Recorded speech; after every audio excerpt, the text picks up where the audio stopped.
I'm fascinated by the peptides in various organs. The Thymus and Alpha1 is so fascinating to me, thinking, because I eat thymus every day, right? I eat a real thymus. I eat part of a real thymus every day.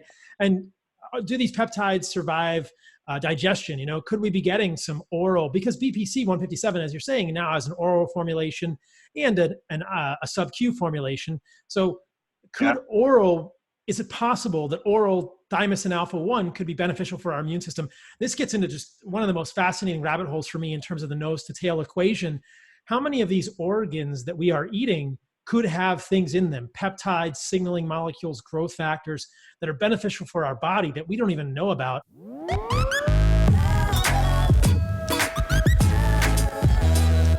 Welcome to the Fundamental Health Podcast. I'm your host, Dr. Paul Saladino. This podcast is the result of my relentless search to understand and correct the roots of chronic disease and illness. In this podcast, I will share with you everything I have learned about how to live the most healthy and radical life possible. Thanks for joining me on this journey.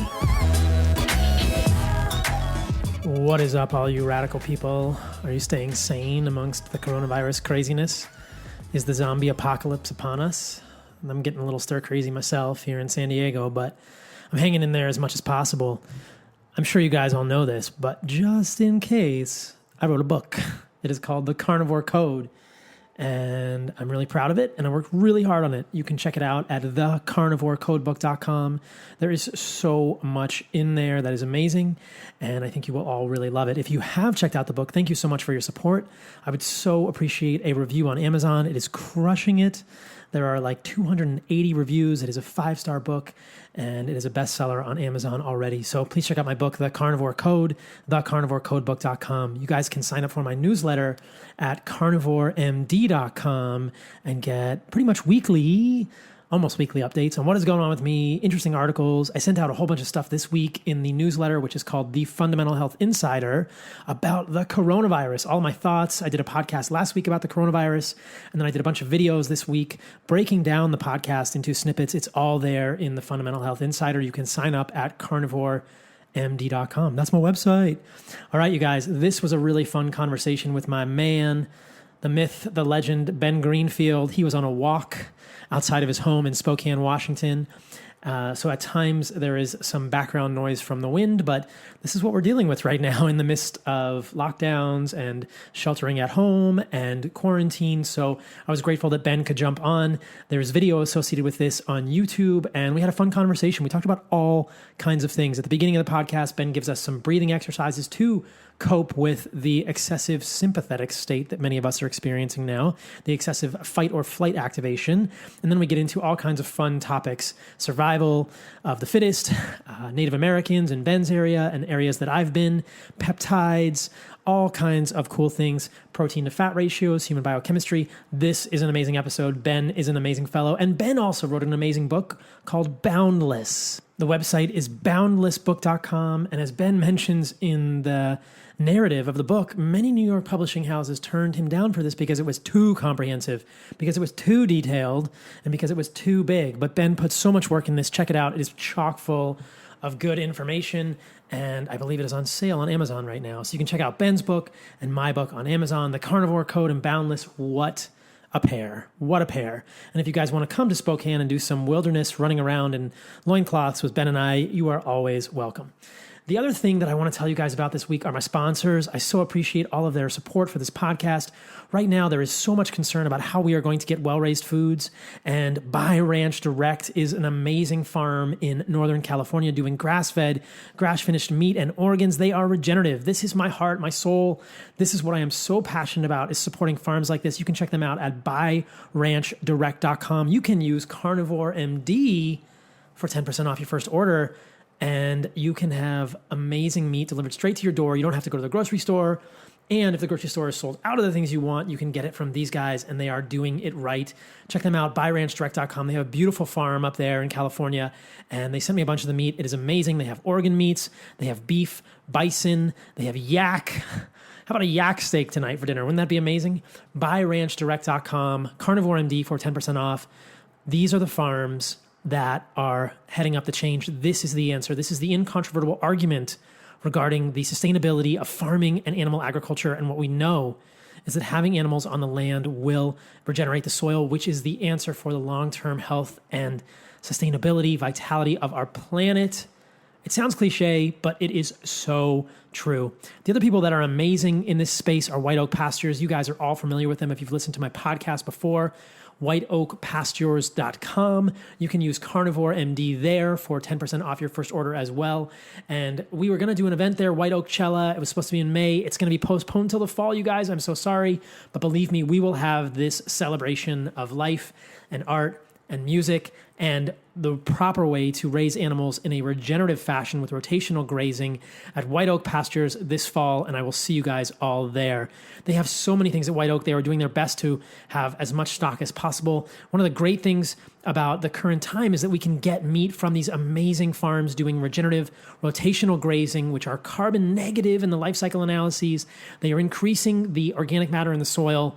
White Oak is leading the charge here. Sixth generation, 150 years in the family. Last 20 years, my man Will Harris has been farming it regeneratively, and the soil organic matter content has gone from 0.5 to 5%. The soil is so dark there.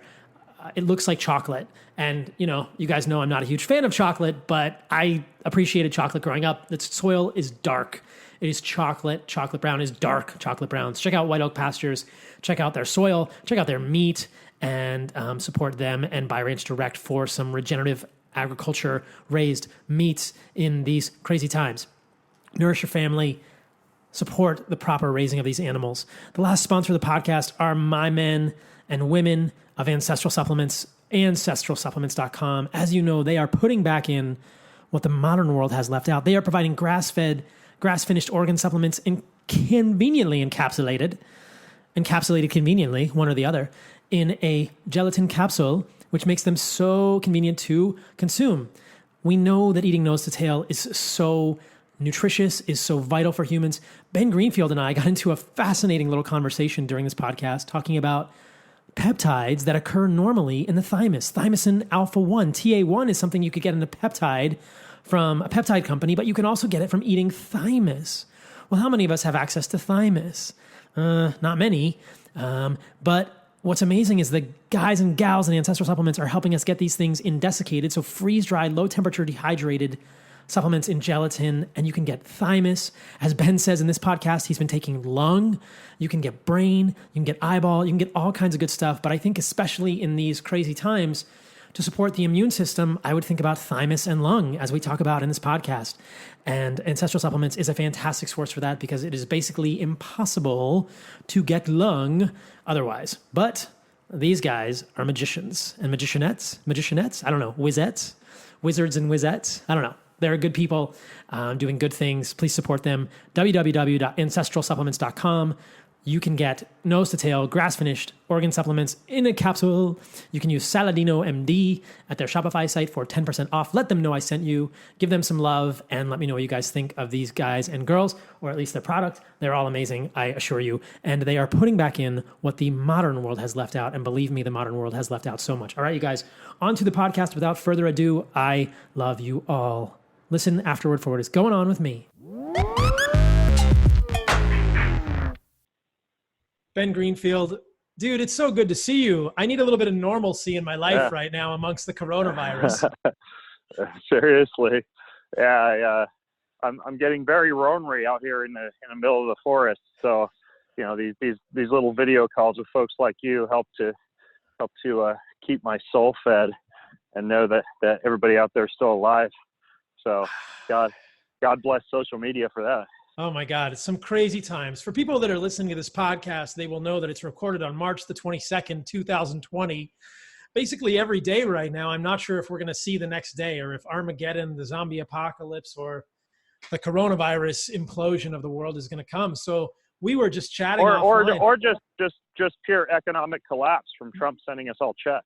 Yeah. Well, we can talk about that too. And so I want to talk about your new book, which is Boundless. I've been waiting months and months to get on your schedule. It's been out for a couple months. It looks like it's crushing it. I had a chance to look at it and I'm so impressed. But just to open the show, we were just talking offline before the podcast and we thought, let's just start recording and let people hear what two geeky guys who want to be outside most of the time are thinking about right now. I mean, how are you handling this coronavirus situation? What are your thoughts? How are things in probably where I'm going to go? I'm going to show up at your front door this summer when things get real crazy.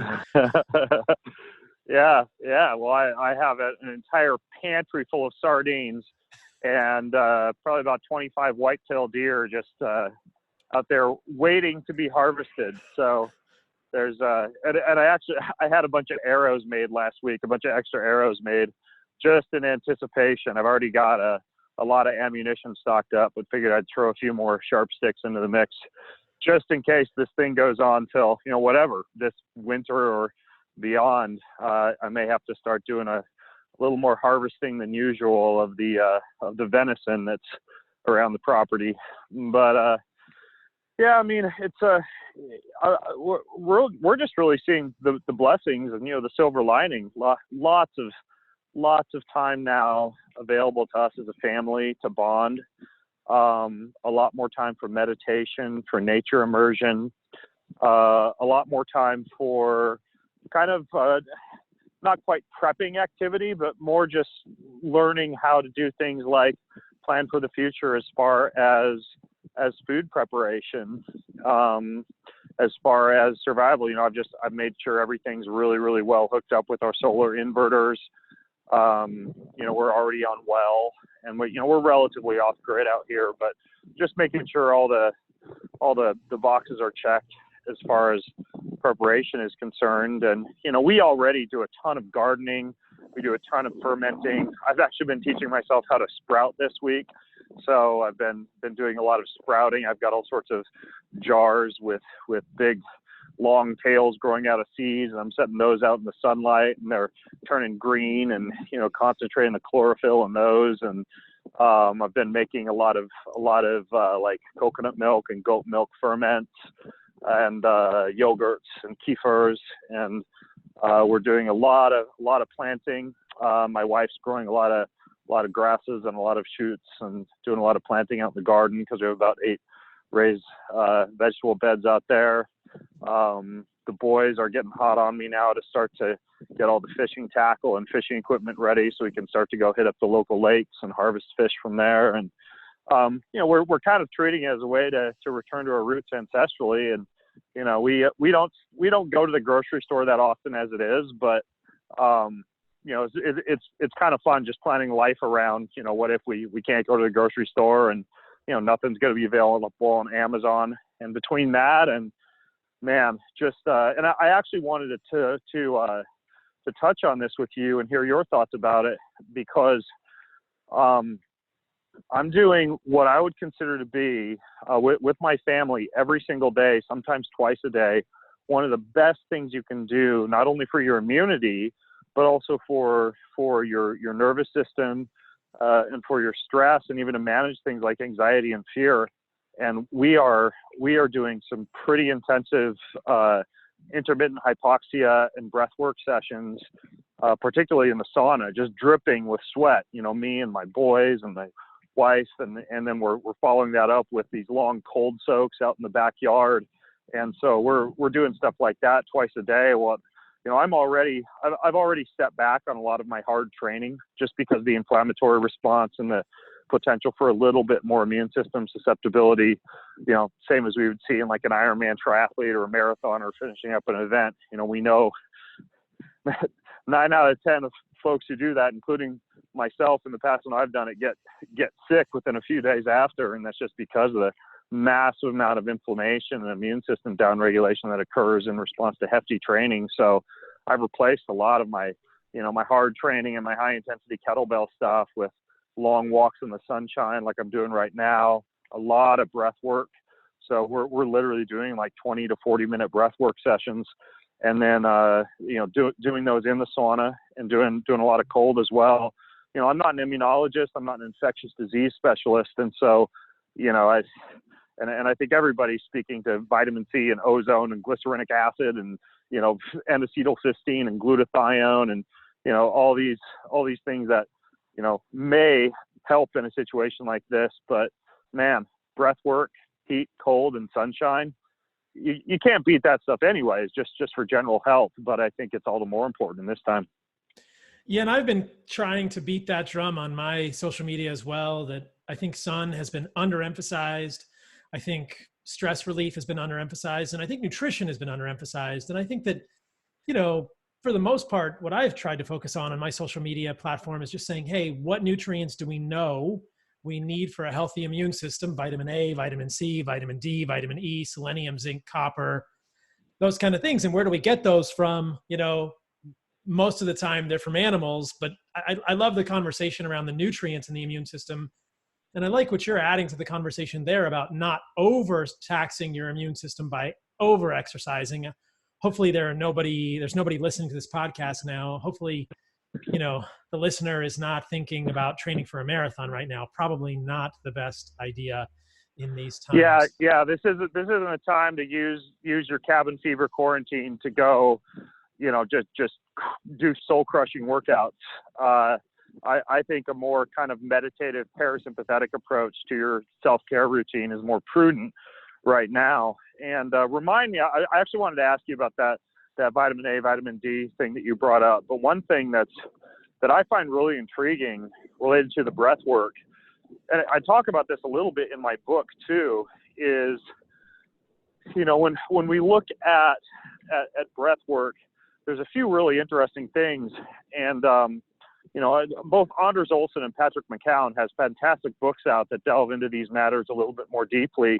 But this idea of nasal breathing, warming and humidifying the air, including on the exhalation, like normally we would see a cooling of the sinus passages if we exhale through our mouth, and a warming of them if we exhale through our nose.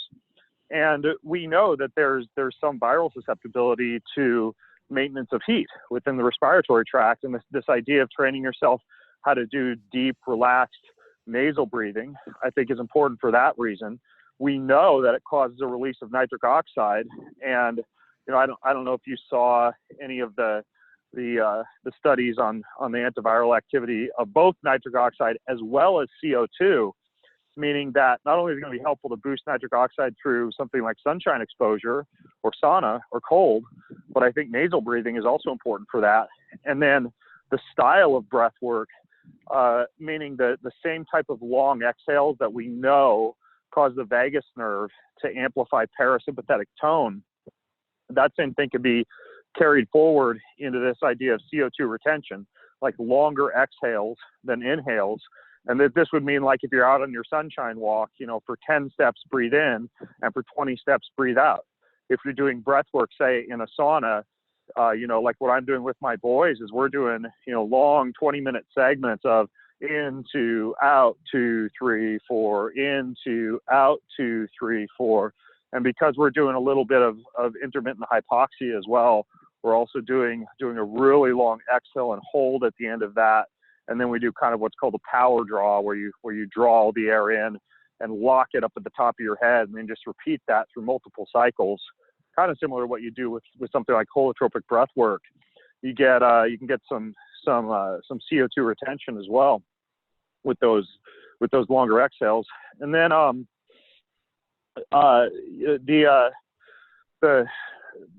the other thing I really like, just as far as the breath work goes, is of course just the mindful component, down regulation of anxiety and fear and the sympathetic response. And so yeah, I think one thing people could do with this time is just use it as a chance to teach yourself some really good breathwork tactics. And man, if you can combine it,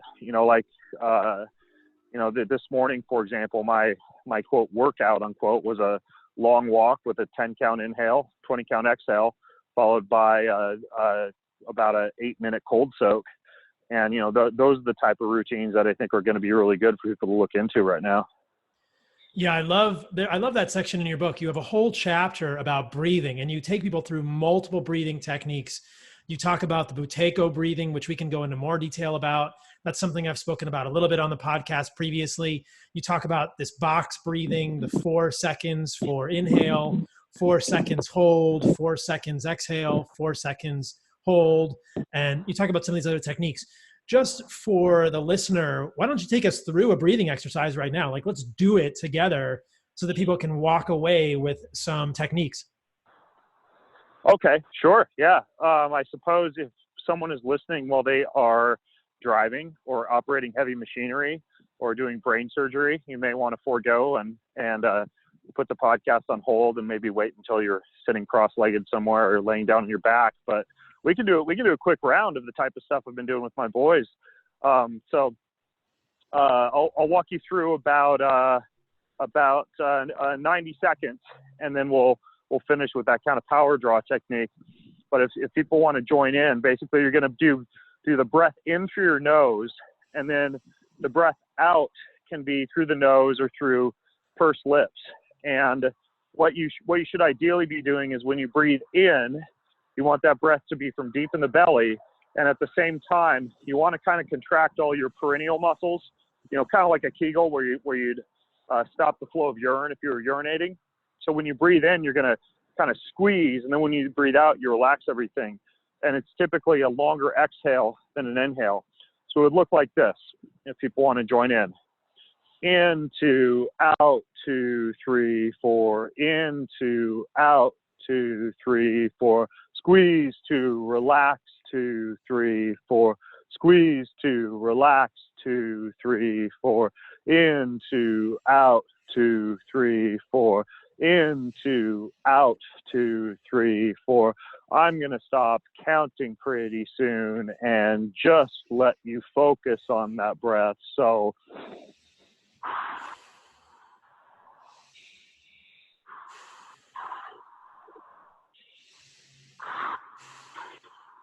do about 45 more seconds. Out, 2, 3, 4. Into, out, 2, 3, 4. Squeeze to relax, 2, 3, 4.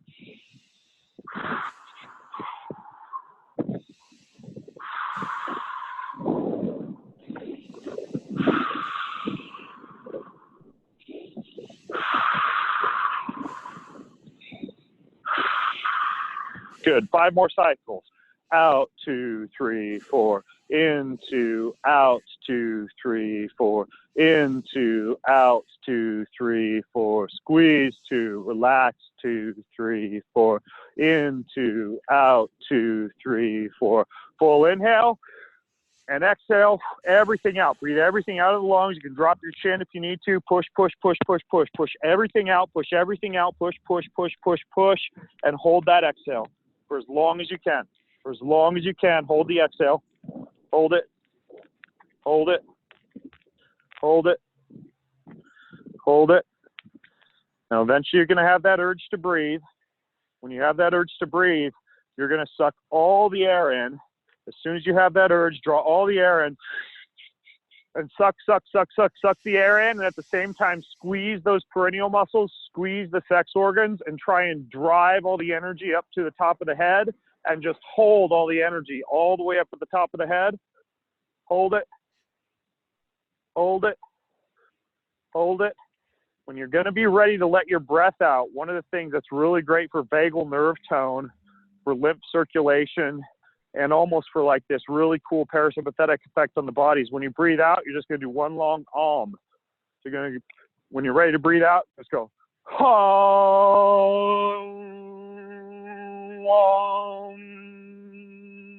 Home.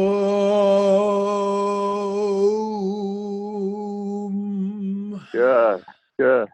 Now, in an ideal scenario, what we just did, the 90 seconds of the in, 2, out, 2, 3, 4, you would actually kind of buckle up for a meditative type of practice, and you do that for anywhere from 10 to 20 minutes. And if you do it for 10 to 20 minutes, that final exhale that you take, you like some people who don't even do breath retention practice, they'll hold it for like 2, 3, 4 minutes, like way longer than you'd expect to be able to hold because you breathed off a lot of CO2. And then when you take that breath in, same thing. Sometimes you'll retain it without a whole lot of effort for like 3 or 4 minutes. And it just absolutely takes you to a whole different place mentally. And if you do something like this, say in a sauna, dry sauna or an infrared sauna, and then finish up, you know, after you've got all that nitric oxide circulating through your body with about anywhere from a 2 to a 10-minute cold soak. That's an amazing daily practice to be doing during these times. I love it, dude. Thanks for taking us through that. And I love that you highlighted the nitric oxide component of nasal breathing. I did a podcast previously with Malcolm Kendrick, and nitric oxide came up over and over in that podcast. We were talking about endothelial health, vascular health. We highlighted the fact that drugs which impair nitric oxide formation at the level of the endothelium are connected with atherosclerosis, and drugs that can improve nitric oxide formation might improve atherosclerosis or improve cardiovascular outcomes. People can listen to that podcast if they're curious, but that's an interesting segue to something that you talk about at the beginning of the book, which is the blood-brain barrier.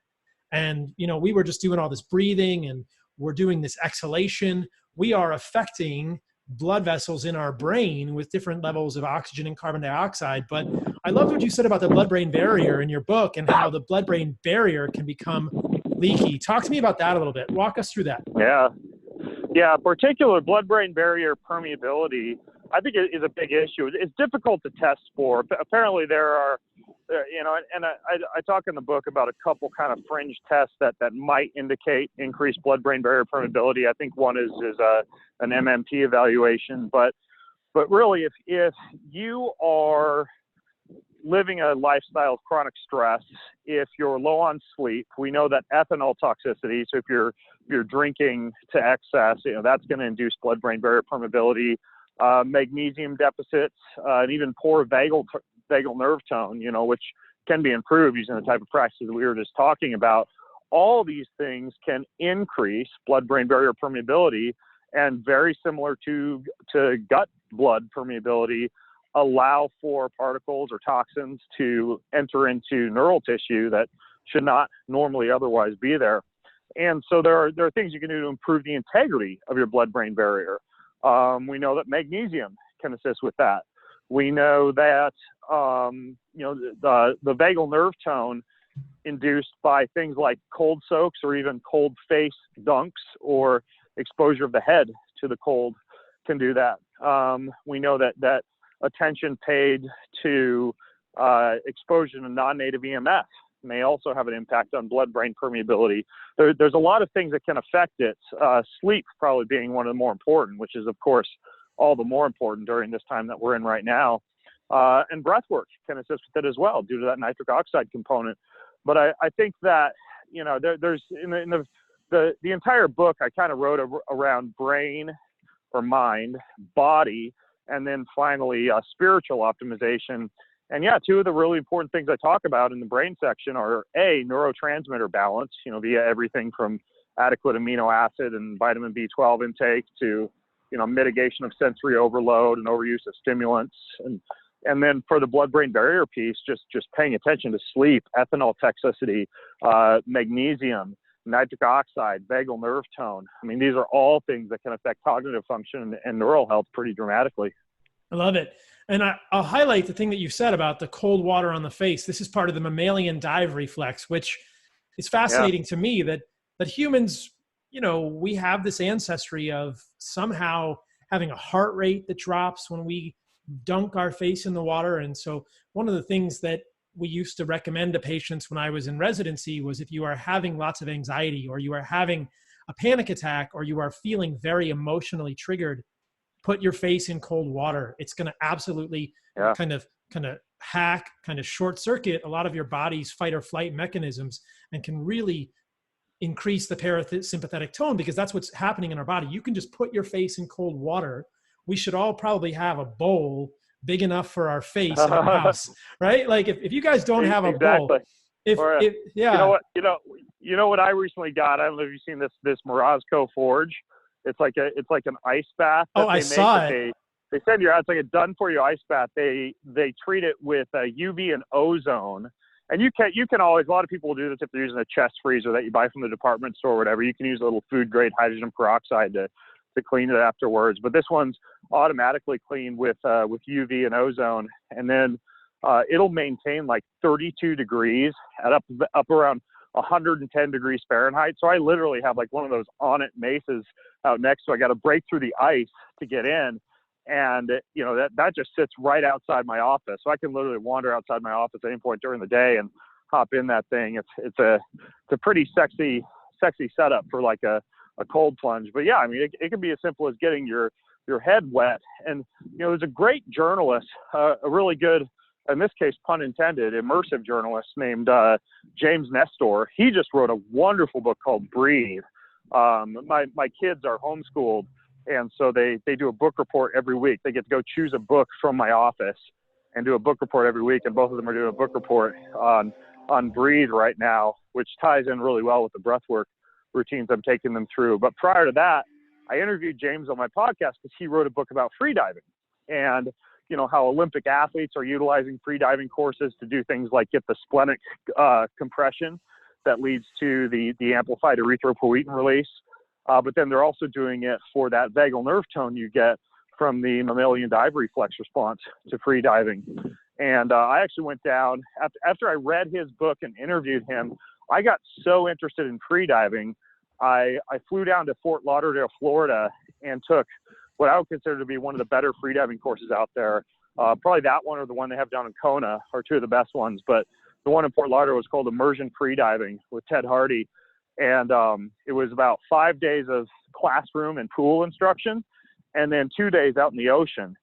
And I went from a 220 static breath hold up to a 445 static breath hold in the pool in his course. I went from being nervous as hell to go any lower than 15 feet because I just couldn't seem to equalize and maintain my stress levels going any deeper than that. He got me down to 80 feet by the end of the week, free diving. And then the coolest part is, of course, as soon as you learn that skill, not only are you training your mammalian dive reflex, your vagal tone, your anxiety and fear response, your splenic contraction or the splenic compression that leads to the red blood cell release, but of course, once you've got freediving skills in your back pocket, then you can spearfish. And I think spearfishing is just, I get bored now with regular fishing. I just can't fish off a boat or off the shore anymore without being bored out of my mind after having experienced the thrill of being underwater with your gun, choosing the fish that you want, going after it. You know, it's great exercise, get a little cold thermogenesis and breath work thrown in. But man, if anybody wants something really fun as like a life skill that I think is, for me, it's right up there with bow hunting. Learn how to free dive, and then, you know, get yourself a sling or a spear gun and start to spearfish. It's absolutely amazing. Well, being in San Diego now, it's something that I want to get into in the near future, both the free diving and the spearfishing. And again, all of this kind of breath work comes with the caveat: don't do this in the water by yourself. Don't do this while you're driving. Don't pass out doing this stuff. Be careful when you're doing this stuff. And yeah, especially for the longer breath work sessions, the way I do them is just laying flat on my back. So I only do that about once or twice a month, where I'll do like a full hour-long, really deep intermittent hypoxic session. And, you know, I just do that laying on my back. But I mean, when I took Ted Hardy's course, you know, he gave us a bunch of CO2 and O2 training tables, right, with certain time intervals between breath holds or certain time intervals between exhales. And I mean, you know, he told us stories about how he would just sit there because he's a free dive competitor watching a movie, you know, doing his apnea tables. A couple of times he'd just pass out sitting next to his girlfriend watching a movie. And so, yeah, you do need to be careful where you practice this stuff and always under supervision. Yeah, I've experimented a little bit with the Wim Hof type style breathing, which is a little bit of what we were doing earlier, kind of that forced exhalation, that forced respiratory alkalosis. And I agree with you. It can lead to some pretty profound states of meditation and probably some parasympathetic release. And I've definitely passed out doing it because I had some long breath holds. When we deplete all the carbon dioxide, you can blow off all of the carbon dioxide from your body. And exactly. Yeah. And I should clarify, by the way, Paul, what we did was indeed blowing off CO2. So I don't want to create any confusion around what I was explaining earlier. So CO2 retention, simultaneous oxygen and CO2 retention based on the Bohr effect, allows for better oxygen dissociation into tissue, right? And the way that you would achieve that would be to, as I was talking about earlier, simply take very relaxed and long exhales along with full inhales. So that's oxygen and carbon dioxide tolerance. And it's interesting because if you look at like the bowhead whale or the naked mole rat or some really long-lived mammalian species, they actually display pretty high natural CO2 tolerance. So it may also be a little bit of a longevity play too, to teach yourself how to maintain oxygen and carbon dioxide at high levels simultaneously. But then once you get to the point where you're doing, instead of long and slow exhales, very forced exhales with limited inhales, which was the breath work that I just took us through, that, as you've just alluded to, is blowing off CO2, which can be very useful for a longer breath hold time and for intermittent hypoxic training. But at the same time, because CO2 is your body's signal to breathe, or one of the body's signals to breathe, when you breathe off CO2 like that and then say go underwater or do a dive or something like that, yes, you can hold your breath for a longer period of time, but you also vastly increase your risk of passing out or shallow water blackout, because by the time you realize you're supposed to breathe, it's too late. And that's happened to me on dry land as well. It was a little scary. And like your instructor said, if you do it on the couch, your body kicks off and you just start to breathe. Your brain kicks off and you start to breathe. But if you're underwater, that's problematic. So people need to be very careful with that. So powerful stuff. One of the other things you talk about in the chapter on breathing in your book that I just want to unpack a little bit for people is the myth of adrenal fatigue. So I love this chapter in the book because it's so relevant to what we're all going through today. Just lots of stress, lots of uncertainty. We talked a little bit about the breathing. I would encourage people to check out the book and the instructions you give about the various breathing parts, but you also kind of break down this adrenal fatigue myth. I think a lot of people listening may have heard of adrenal fatigue. Let's just dig into this a little bit before we move on to some other stuff. Yeah, I mean, it's kind of like fibromyalgia, often used as a catch-all term, in many cases inaccurately. And they're, just like fibromyalgia, it could be everything from fascial adhesions to lack of minerals to even, food issues such as uric acid and oxalates, et cetera. The same thing could be said for adrenal fatigue. I mean, sometimes it is, mineral and vitamin C depletion. Sometimes it is actual overreaching or overtraining. And sometimes it is the wrong type of fat intake or low cholesterol intake or something that's leading to lack of the proper building blocks, for the endocrine system, for things like DHEA and testosterone. But in other cases, it's just improperly diagnosed. Like a lot of people will get these blood-based cortisol tests and see something like, let's say, suppressed cortisol. And, on a blood test, yeah, you might see that as a snapshot. But then if you do something, like what I run on most of my clients is a dried urine test, because you get a snapshot of cortisol at multiple intervals throughout the day. But then you also can see upstream and downstream metabolites of, everything from cortisol to testosterone to estrogens to melatonin. And so let's say that someone, they're showing really low cortisol and they've been told that they have adrenal fatigue, but then you run a Dutch panel and you actually see really, really high levels of cortisol metabolites, meaning that cortisol is just being metabolized very, very quickly, but it's not as though the adrenal glands aren't actually making cortisol or that the adrenal glands are exhausted or pooped out. They just might have, high cortisol turnover. And, in a case like that, sometimes that would be related to something like hyperthyroidism, for example. And the same could be said, in the opposite. Some people think, I have rampant high cortisol levels, and sometimes they just have low cortisol metabolites and low cortisol turnover due to, poor metabolic or mitochondrial activity or hypothyroidism or something else that's causing cortisol dysregulation. And so I think, many, many people think they have adrenal fatigue or think they have something like hypercortisolism, when in fact the testing method, in my opinion, is wrong. A blood-based cortisol evaluation versus something like a dried urine test, or, there's a lot of other issues at play beyond just, I'm so stressed and my adrenals have been pooped out, like, again, minerals, vitamin C, food intolerance issues, et cetera. So I think that rather than just painting with the broad brush of adrenal fatigue, just like painting with the broad brush of fibromyalgia, there's a lot more deeper and precise digging that needs to be done in a situation like that.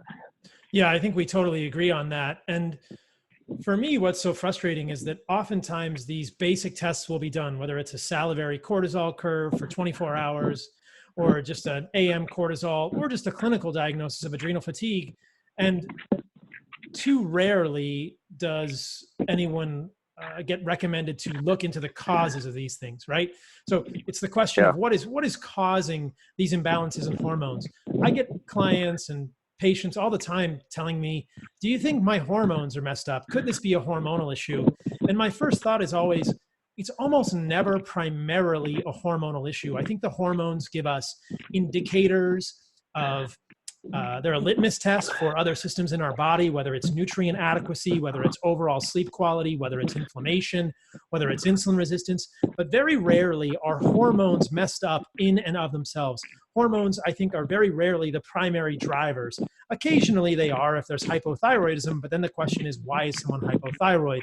So often we have to look beyond what is causing into the realm of what is causing the hormones to be abnormal. And I think that's the key. And that's what you were alluding to, that when someone has inadequate or apparently abnormal cortisol levels, there's often a lot more below the surface that we need to dig into and that we need to look at to tell what's actually going on there and to unpack it for people. So much more there. And it's very rarely, it's not a catch-all phrase. It doesn't work like that. We don't just get adrenal fatigue. Like you said, there's minerals or sleep or inflammation or these other issues. And looking at the metabolites in something like a Dutch test can be super helpful. Yeah, I agree. By the way, my dogs just decided to run out and join me. That's Dasher and Comet up there. I've met them. I think you met Comet when you came up. I don't think we had Dasher yet, but yeah, they're out here with me now. Nice. And by the way, lest I forget, because I briefly alluded to it when you brought it up, related to the whole coronavirus issue and the fat-soluble vitamins, particularly vitamin A and vitamin D. I wanted to actually hear your take on this. Not that I want to flip the tables and interview you on your podcast, but I've come across some conflicting recommendations on like higher dose vitamin A and vitamin D intake potentially increasing susceptibility, I believe, based on their interaction with some of these ACE receptors that coronavirus is targeting in lung tissue. Have you come across anything like that, like the potential for increased susceptibility with like megadoses of vitamin A and vitamin D? Well, again, I think there is a possibility with mega dosing, but we have to be very careful what we're talking about with mega dosing versus actual physiologic dosing from the sun or from food. So I think that's very nuanced. I know Chris Masterjohn was mentioning that, and I thought that most of his stuff looked like a lot of conjecture to me. He was recommending against vitamin A and vitamin D supplementation. And to be very clear with this, I recommend against vitamin A and vitamin D supplementation too, because I think that we should be getting it from the sun and from food. And I have a pretty strong suspicion that the way that our body uses nutrients is different when we're getting it from the sun and from food versus a supplement. So there's so many rabbit holes to go down, but I've talked about this a lot. Unless it's more of like a whole foods based stuff. Like I personally use, I think you turned me onto these guys, the ancestral supplements. Yeah. And this might be, so especially when I travel, I'm utilizing those for a lot of those vitamins. And this might actually be, purely inaccurate speculation and just based on this whole idea of the doctrine of signatures in nature. But for the past 3 weeks since the coronavirus thing hit, the one I've been using most often is the lung, the beef lung.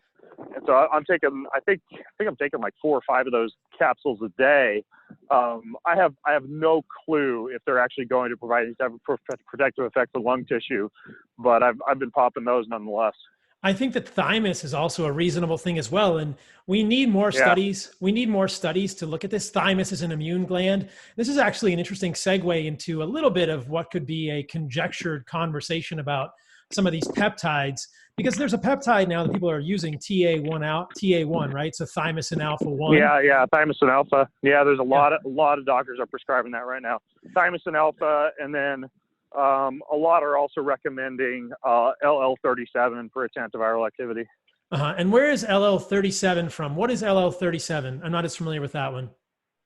Well, LL37 apparently what it does is it prevents the binding of the virus to receptors. And it's also used a lot of times for like giardia and food poisoning and things like that. like I actually have always had a bottle handy in my fridge, but generally it's used for, not for immune system enhancement as much as like acute GI issues or bacterial or viral infections. And then the thymosin is more for just general immune system support, the Thymus and Alpha. And those are the two that I've seen, doctors who are using peptides recommending the most. And then of course, if an infection occurs and there's this inflammatory firestorm, the BPC 157 for controlling that, just injected systemically, like a subcutaneous injection of BPC. Yeah. And from my perspective, I'm fascinated by the peptides in various organs. The Thymus and Alpha1 is so fascinating to me, thinking, because I eat thymus every day, right? I eat a real thymus. I eat part of a real thymus every day. And do these peptides survive digestion? Could we be getting some oral, because BPC 157, as you're saying, now has an oral formulation and a sub-Q formulation. So is it possible that oral Thymus and Alpha1 could be beneficial for our immune system? This gets into just one of the most fascinating rabbit holes for me in terms of the nose to tail equation.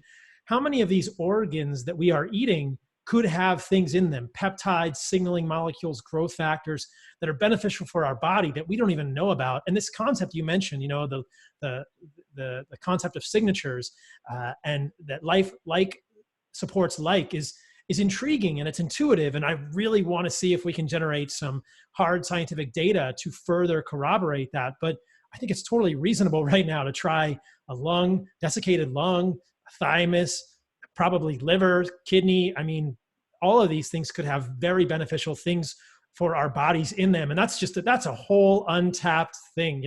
That's like the whole new wave of peptides, in my opinion. Like, what if there's a peptide in liver that we don't even know about, right? Yeah. Or one in kidney, or, one in testicle, which, all the guys would love to hear about. I find a lot of the Russian research on peptides, like the Kavinsky protocol, and I talk about this in the anti-aging chapter of the book, and they did, I think it's for 10 days, twice a year, injection of the peptide epitalin, and found reduced all-cause risk of mortality and a significant effect on mitochondrial proliferation. And I mean, it's not that expensive, and it's also not that much of a pain in the ass to do a 10-day injection twice a year. And that's one also that I know a lot of docs are using now. Epitalin. Where does it come from? Are you familiar with any other peptides that come from organs? The origin of these peptides is interesting for me. No. I mean, well, right now, the way that they're made, if you're purchasing them, and they come in a little vial that you typically mix with like a bacteriostatic water and inject subcutaneously. Most of them, at least the good ones, are made using an amino acid sequencer. That's like, I get most of mine from TaylorMade Compounding in Kentucky.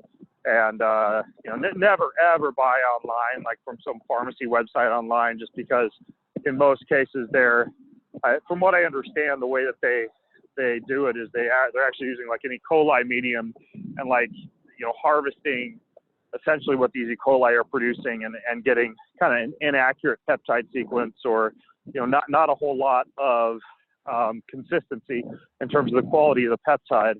But as far as the peptides that you purchase right now for injection, the good ones are made using amino acid sequencers. I tell people to just go to the website for the International Peptide Society, where there's usually I think it's peptidesociety.org, and all those doctors have been trained, and most of them are prescribing peptides that are made using these amino acid sequencers. Yeah. I guess what my question was, do you know which peptides might have come from organs, like the Thymus and Alpha1, or where are they coming from? I guess we're creating synthetic versions of molecules. If you wanted to replicate those in nature. Yeah. I don't know. Like obviously thymosin probably would be thymus, but something like epitalin, I'm actually not sure, which gland or organ that would be derived from.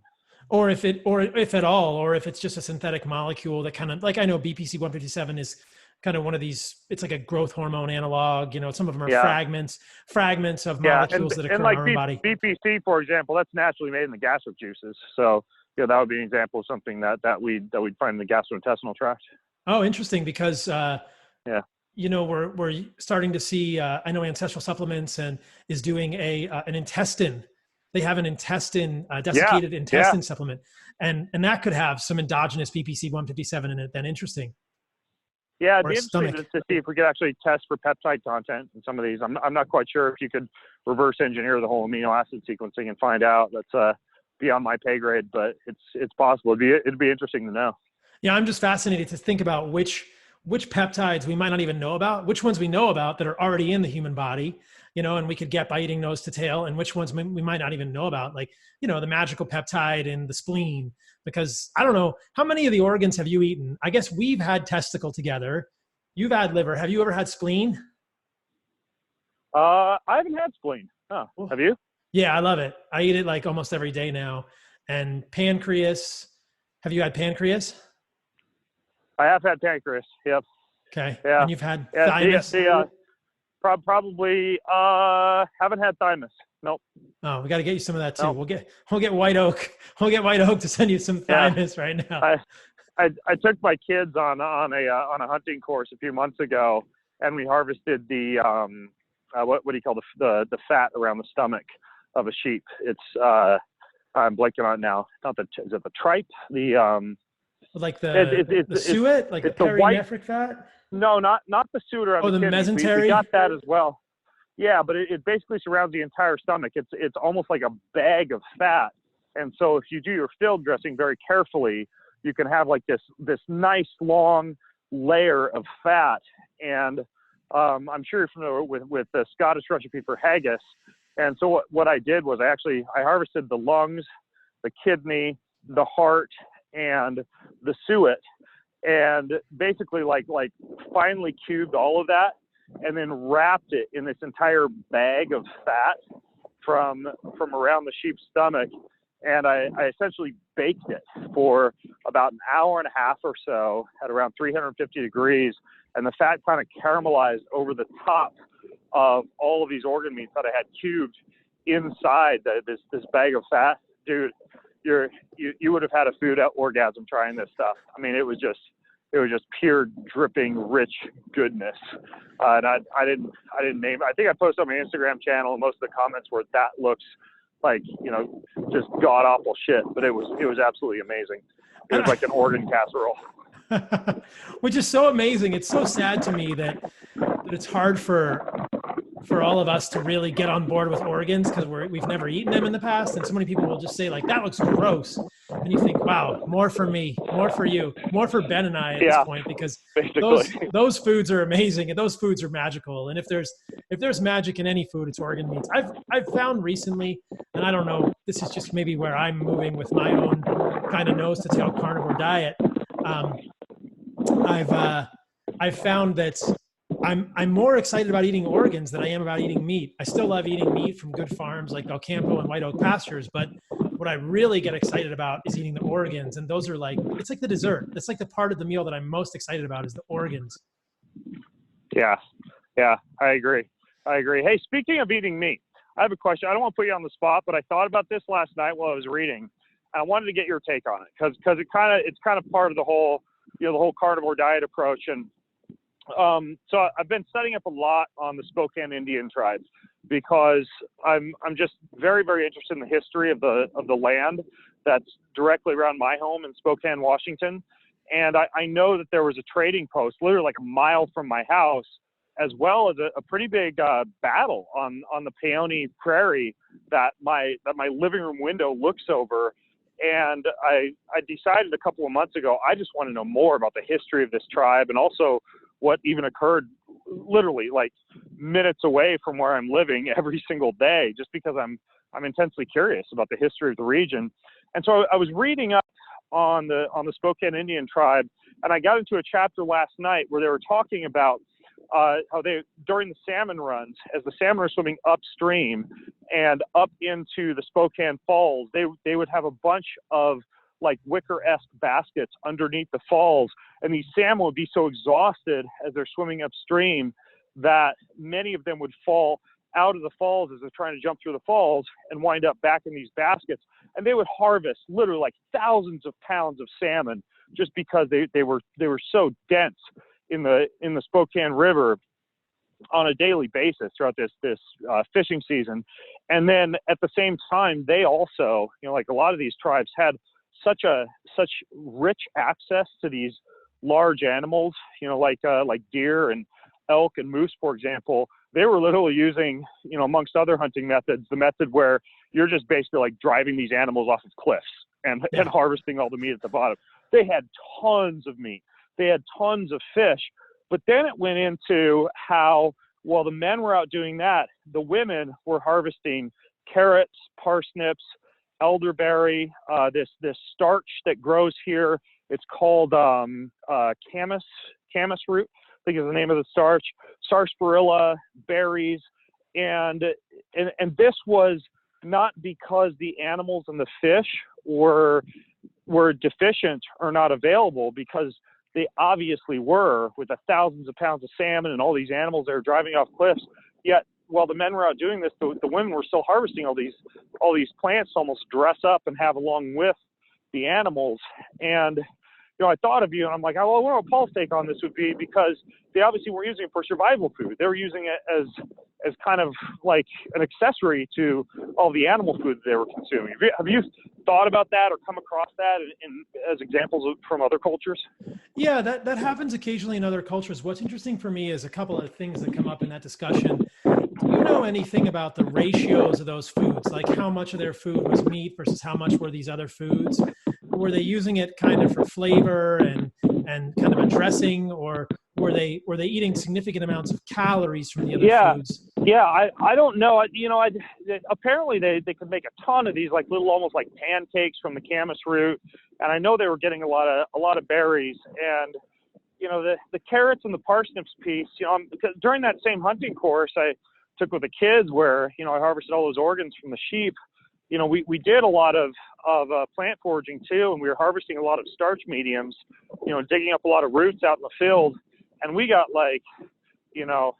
we worked for like 2 hours at one point, like shaving cattail and harvesting these little, they're almost like hazelnuts, and making pancakes out of them. And, hunched around the campfire for like 2 hours. We each wound up, I was laughing because we worked so hard, and we each wound up with like a silver dollar-sized pancake after about 3 hours of work. And so maybe they had some method that I wasn't taught or we weren't aware of. But where my mind goes is, how the hell could it not have been used as some kind of a condiment or as a way to like dress up and spice and flavor the food? I'm not sure. Maybe they had some factory line method that allowed for far more efficiency. But yeah, it was kind of a disconnect for me reading the book and thinking, well, gosh, when I've tried to do that, even with the help of a plant foraging expert, it seems like it'd be a lot easier to just go kill an animal, as you and I have talked about in the past. But at the same time, there must have been a reason they kept returning to it year after year and harvesting all these plants. Yeah, the other piece of that equation that I think is quite fascinating, I'll add to the discussion, which is that humans can't get more than 35 to 40% of their calories from protein. And so many of these animals are not big enough to have enough fat to sustain us. So we have to have either fat or carbohydrates in addition to protein in our diet. So a moose is probably almost big enough, but an animal has to be at least 15% body fat to make it sustainable to eat nose to tail exclusively. So one of the hypotheses here is that as we moved from hunting megafauna to hunting smaller and smaller animals, I mean, this having hunted deer. When I went to West Texas and hunted deer, they're probably like 5% body fat. Squirrels are like 3 to 4% body fat. There's not enough fat on a deer to live on without getting rabbit starvation, quote unquote. So cultures, peoples, American Indians, Native Americans, indigenous peoples throughout the world who are forced to hunt smaller animals that are less than 15% body fat must get carbohydrates by default. And I'm not sure what sort of implications this has for ancestral ideas and the actual viability of a carnivore diet evolutionarily, but I do think that the megafauna declined. And if we could have hunted a woolly mammoth, which has 20% body fat, that's a lot more fat that we can eat nose to tail because there's enough fat on there. But like these Hadza. Yeah, that's interesting. Yeah. It would also be interesting to see how much, because those salmon, especially with that cold river, because that river gets super cold, they're incredibly fatty fish.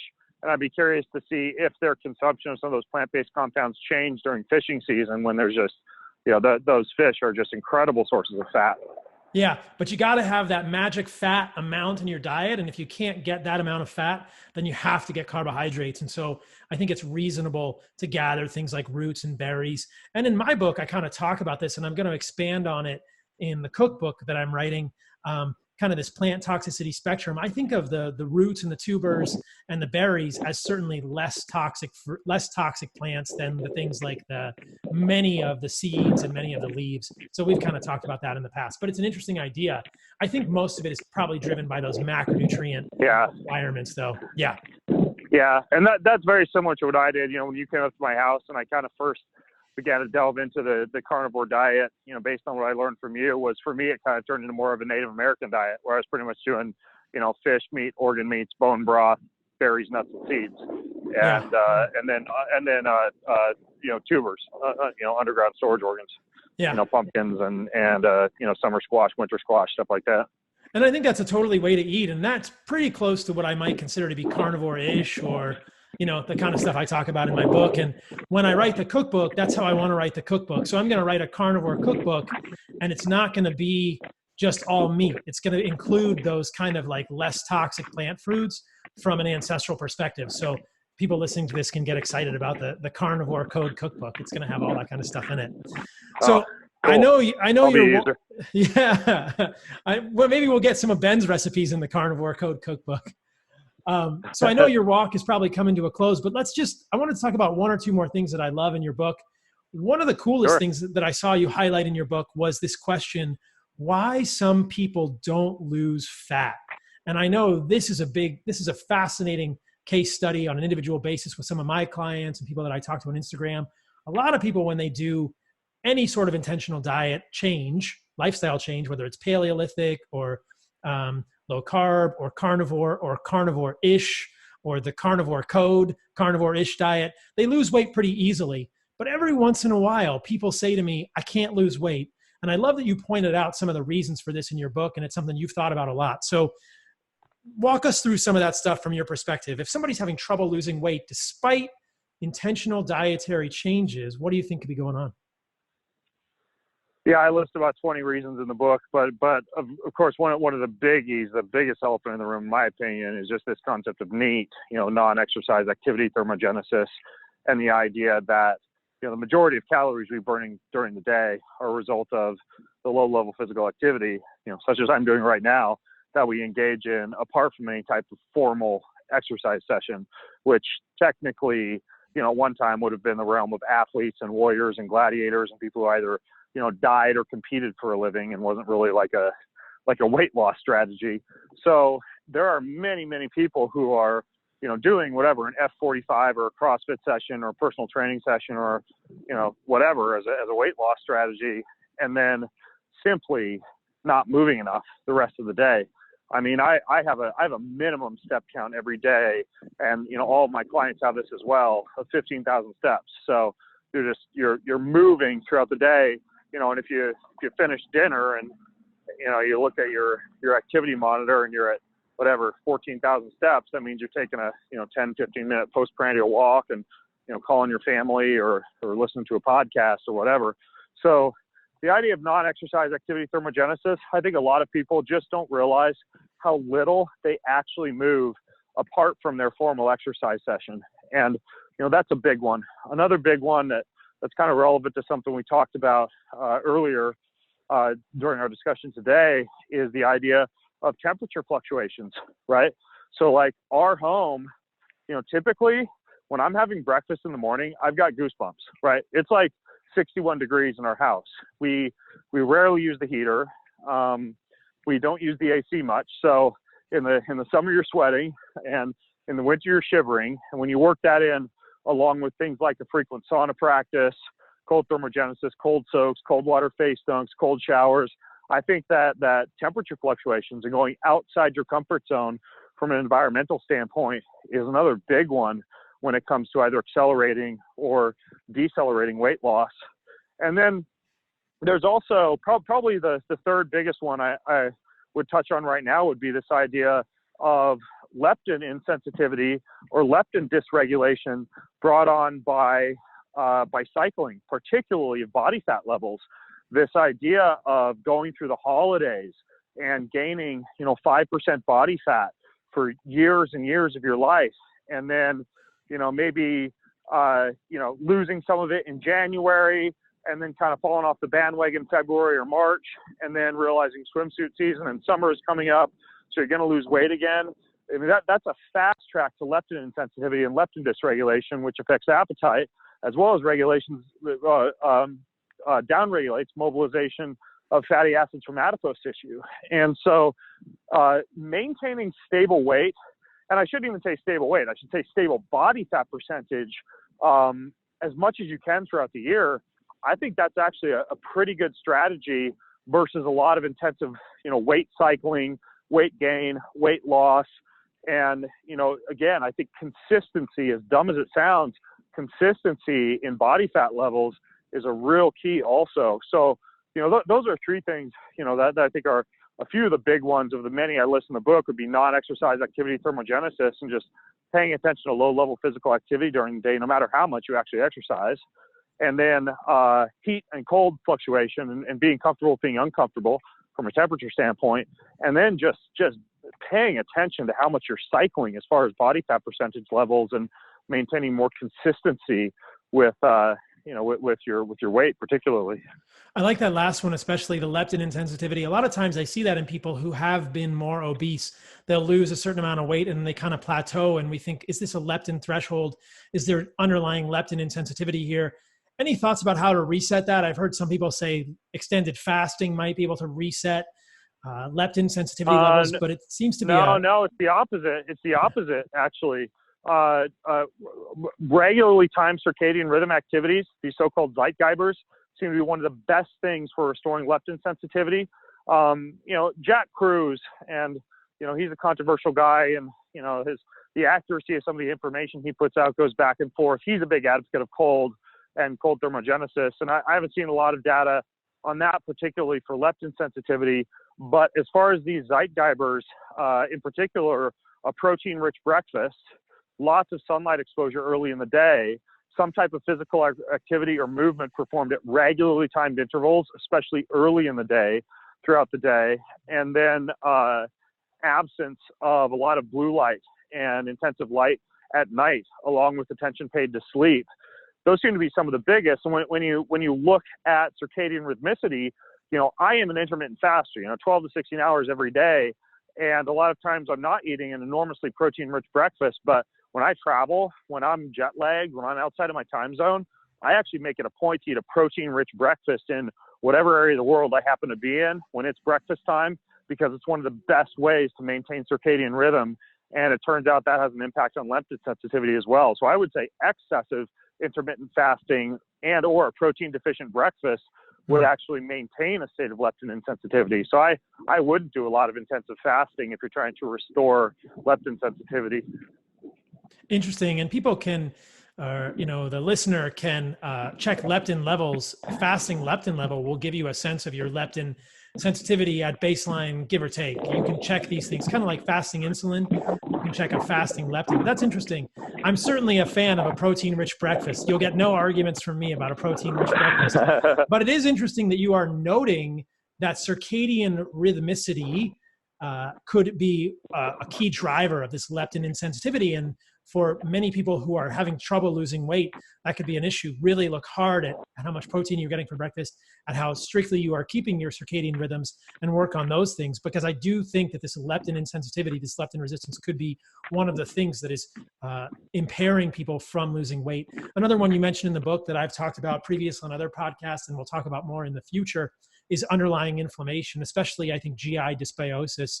And I think that if there is inflammation in the body, that can be a real problem. That can cause some major problems with overall weight loss. Man. Oh yeah. I mean, both of Kate Shanahan's books, Deep Nutrition, and also she has a new one. I think it's called The Fat Fix.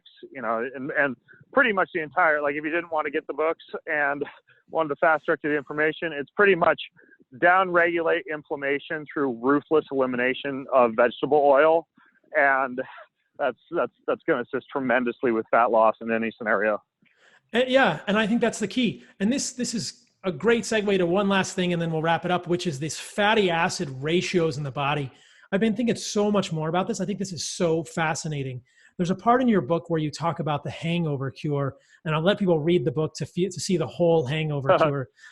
But one of the things that you mention in there is that in people who have more omega-6 in their fatty acid sort of composition, alcohol is going to cause more oxidative damage in the liver and other places in the human body, which is fascinating. And I think this is true probably throughout the human body, that the sense that I got from your book, which was totally in line with what I believe, is that the majority of our fats should be monounsaturated and saturated. And I don't want to put words in your mouth. If you disagree, let me know. But I think that the majority of our fats should be monounsaturated and saturated fats, and a very small percentage of our fats should be polyunsaturated.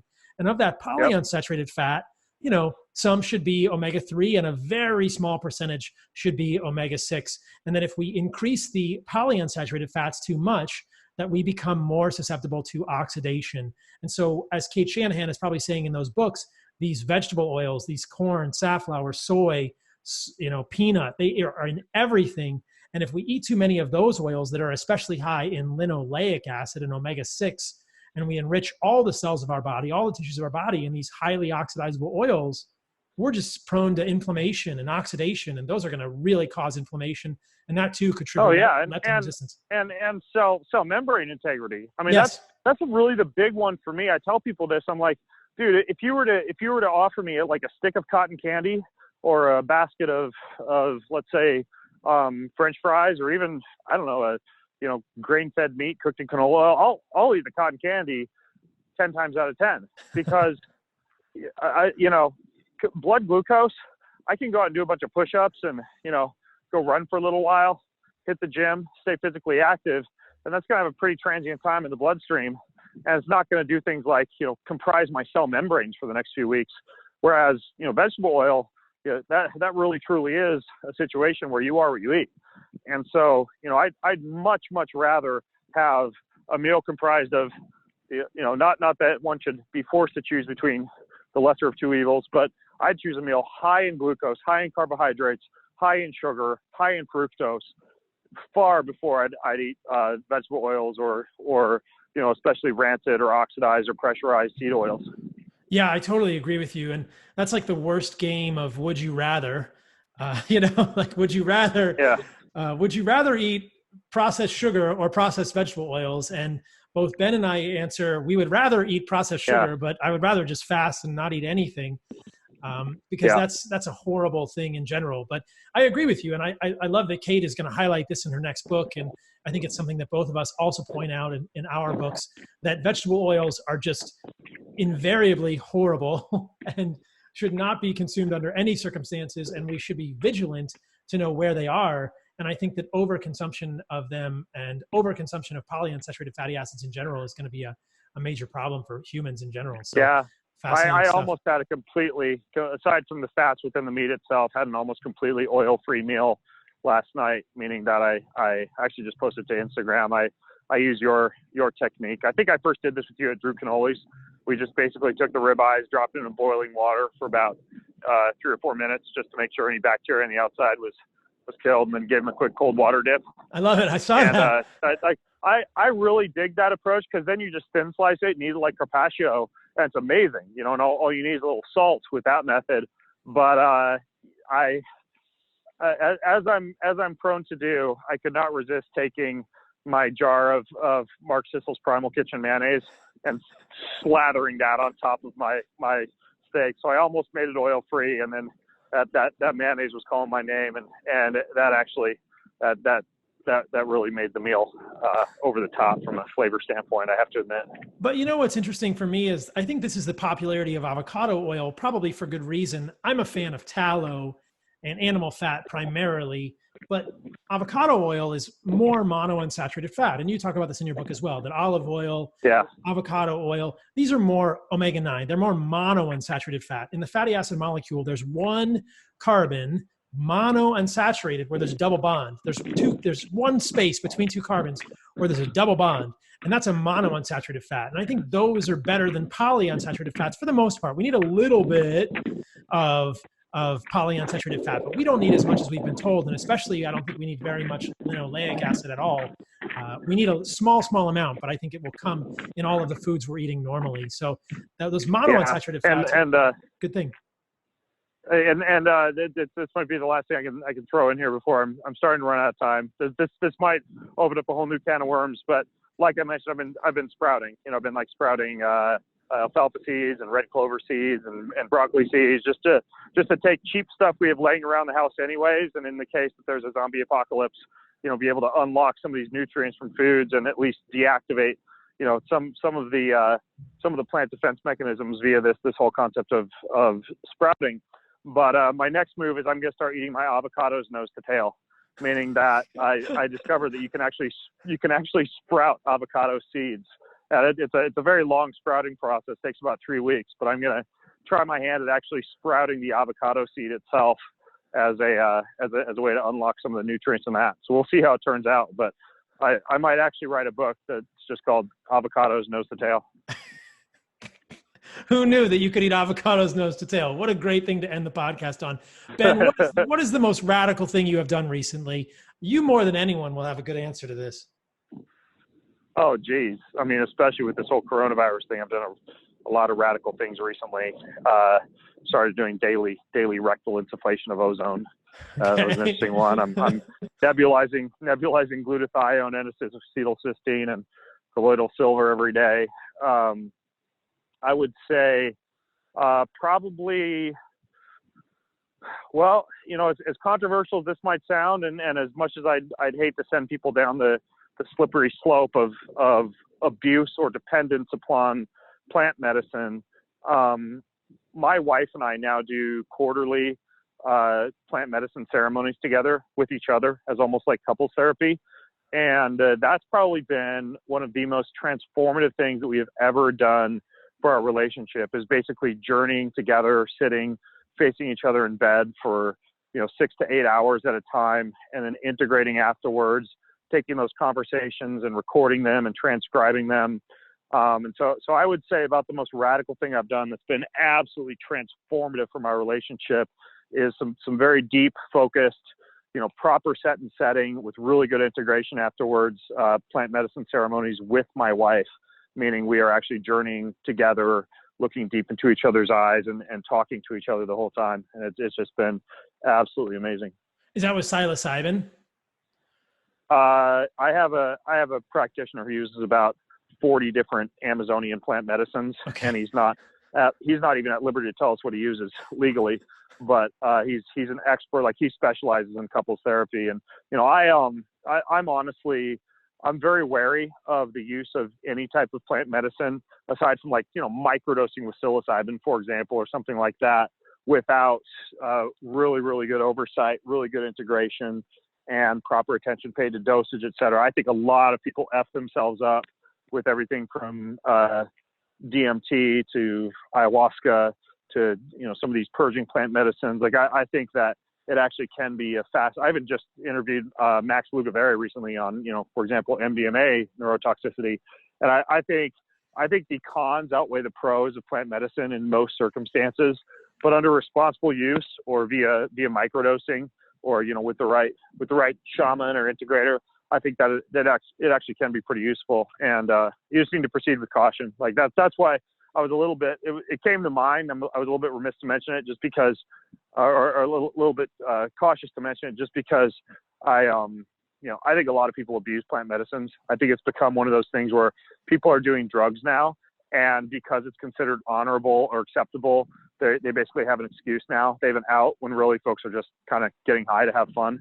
And I think that we do need to be careful with plant medicine. But it's been absolutely, as you say, radical for me and my wife to do a really, really, a closely supervised, responsible plant medicine ceremony on a quarterly basis.